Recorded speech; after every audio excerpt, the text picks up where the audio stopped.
You know the exact moment your life splits in two, before and after? Mine was 2:47 a.m. I was sitting in the dark, the baby monitor glowing green beside me. My daughter was finally asleep. And then I heard my husband's voice and my sister's coming from the kitchen downstairs. She said, "We can't keep doing this. If she finds out?" Then he replied, "She won't. I'll make sure of it." I didn't move. I didn't breathe. I just sat there, my whole body turning to ice, and I realized that the two people I trusted most in the world were betraying me. I was so certain that I called a divorce lawyer the next morning. I had the papers drawn up. I was ready to destroy everything. Let me tell you who I was before that night. My name is Maya. I'm a mother to a 2-year-old girl named Ava. I'm a wife to David, my college sweetheart. And I'm a woman whose kidneys were failing. You need to understand that part because without it, none of what comes next makes sense. I was diagnosed with polycystic kidney disease 2 years ago, right after Ava was born. My kidneys were slowly turning into clusters of cysts, choking the life out of me from the inside. I was on dialysis 3 times a week. It drained me. It stole my energy, my color, my sense of self. I looked in the mirror and saw a ghost wearing my face. David took on everything. He worked full-time, then came home and cooked, cleaned, bathed Ava, tucked me into bed. He never complained, not once, but I saw the exhaustion in his eyes. I saw the way his shoulders slumped when he thought I wasn't looking, and I felt this cold, creeping fear that one day he'd realize he didn't sign up for this, that his wife had become a patient, not a partner. My sister Lena was my lifeline. She was 2 years younger, the vibrant one, the one who could make me laugh even when I was hooked up to machines. She'd come over with coffee, with stories, with that ridiculous loud laugh that filled the house. She'd take Ava for walks so I could rest. She'd sit with me during dialysis and hold my hand when the cramps hit. I loved her. I trusted her with my life. But sickness has a way of planting poison seeds in your mind. I started feeling like a burden. I started imagining that David and Lena looked at each other a second too long, that their conversations stopped when I entered the room. I told myself I was being paranoid. I told myself it was the fatigue, the medication, the insecurity. I swallowed it down. That's the danger of silence. It doesn't stay silent. It rots. It whispers to you at night that you're not enough, that you're being replaced, that everyone is just waiting for you to fade away so they can move on. And by the time that night arrived, the whispers were already screaming in my head. Ava had been sick, a fever that wouldn't break. I'd been up for 2 nights straight, rocking her, singing until my throat was raw. Finally, at 2:30 a.m., she crashed into sleep. I laid her in the crib and collapsed into the armchair in her room, the baby monitor on the side table. I was drifting off when I heard it. The monitor picked up sounds from the kitchen, even though it was meant for the nursery. Maybe the receiver was too strong. Maybe fate just wanted me to hear. But I heard Lena's voice, low and urgent. "We can't keep doing this. If she finds out, it'll destroy everything." My eyes opened. My heart stopped, then started again, too fast. Then David said, "She won't find out. I'll make sure of it." Then Lena, "But what if something goes wrong? What if—" David cut her off. "Nothing will go wrong. We've planned this. We've waited long enough. She needs it." I sat up, my blood was roaring in my ears.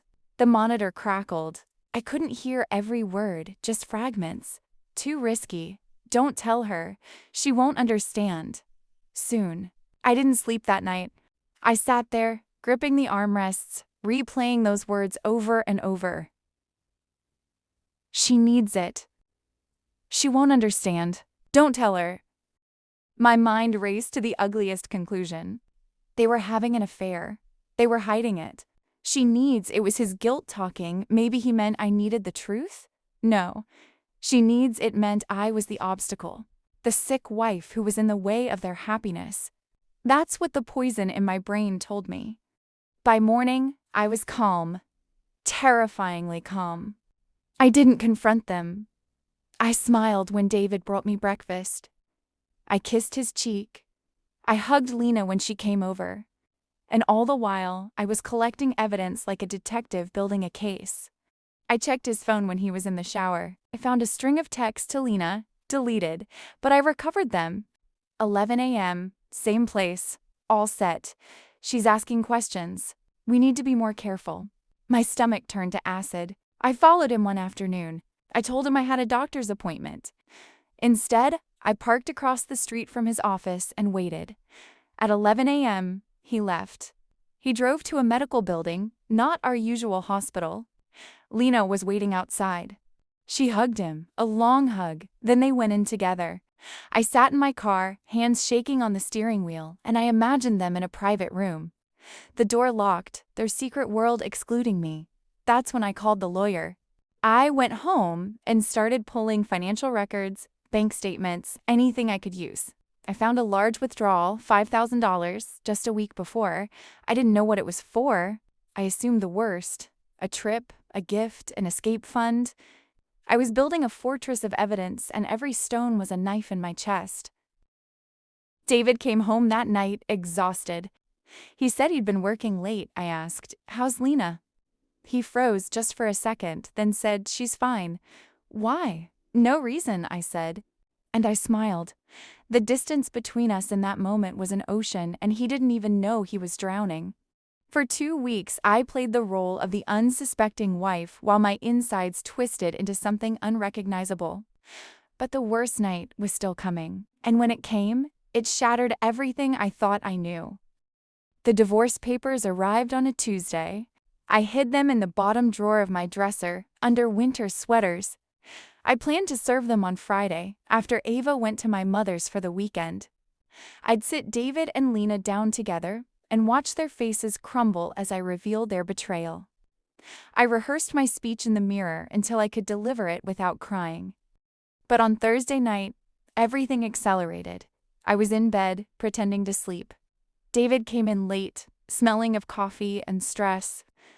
He slipped into bed beside me, and after a few minutes, he whispered, "Maya? Are you awake?" I didn't answer. I kept my breathing even, my eyes closed. He sighed, then he got up quietly and left the room. I heard his footsteps going down the stairs. Then the front door opened and closed. He was meeting her. At midnight, something inside me snapped. All the calm I'd manufactured evaporated. I threw on clothes and followed him. I didn't even try to be quiet. I was beyond stealth. I was a storm in human form. He drove to the same medical building. I parked haphazardly and followed him inside, my bare feet in unlaced sneakers, my hair wild. The building was mostly dark, but a light was on in a side office. I could see them through the glass door, David, Lena, and a woman in a white coat. They were looking at papers on a desk. Lena was crying. The doctor put a hand on her shoulder. I burst through the door. "What the hell is going on?" All three of them turned. David's face went white. Lena's mouth opened, but no sound came out. The doctor looked confused. I was shaking. I was screaming. "I know everything. I heard you. I know you've been sneaking around, lying to me, hiding your... I couldn't say the word affair. It choked in my throat. David stepped toward me. "Maya, please, let us explain." "Explain what?" "That my husband and my sister have been betraying me while I'm dying? That you've been planning to leave me? That you're waiting for me to just disappear so you can have each other?" Lena started sobbing. "Maya, no, it's not." And then David said something that made no sense. "We found a match." I stopped. The air left the room. "What?" He looked at the doctor, then back at me. His eyes were wet. "A kidney match.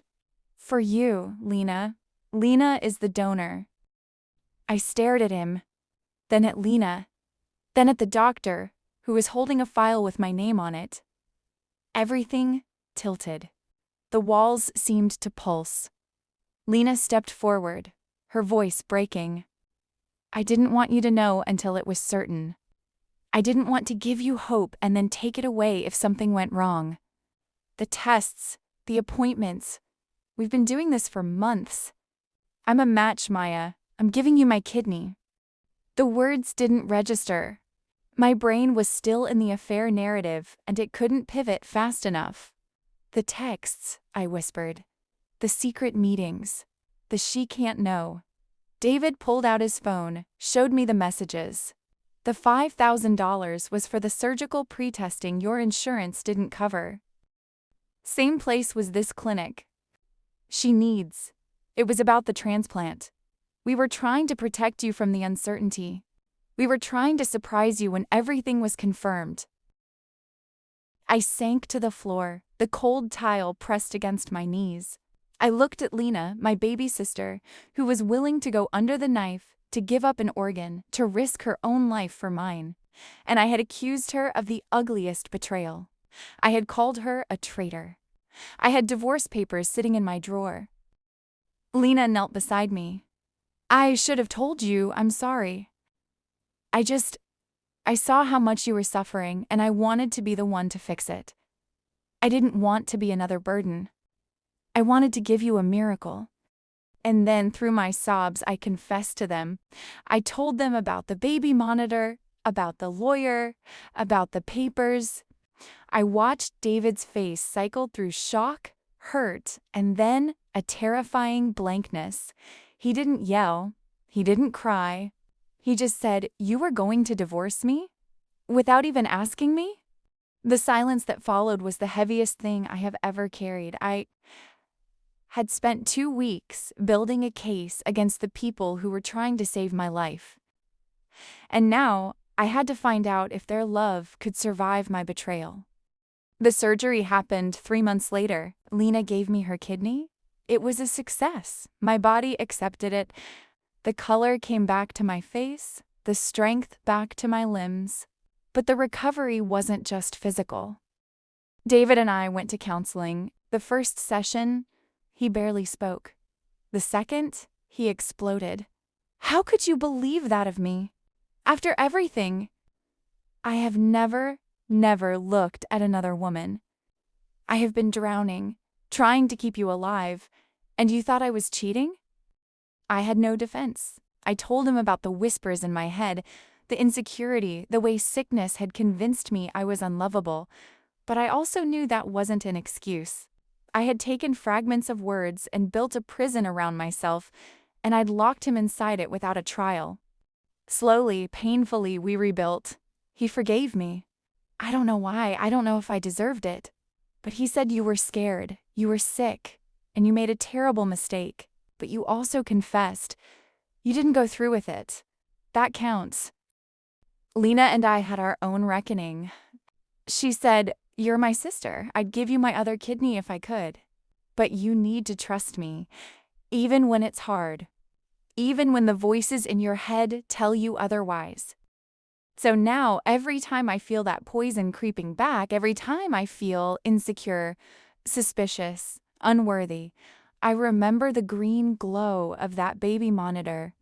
And I remember that what we hear in the dark is rarely the full truth. I open my mouth. I ask the terrifying question. I choose the vulnerability of conversation over the certainty of assumption. Because silence isn't safe. It's a breeding ground for the worst stories we tell ourselves. And the only way to break it is to speak, even when your voice shakes. I almost burned my whole life down because of words I heard through static at 2:47 in the morning. Imagine what you might be burning right now, based on something you've never had the courage to ask about. Half-heard truths are full-blown lies in a frightened mind. Subscribe if you like true confessions.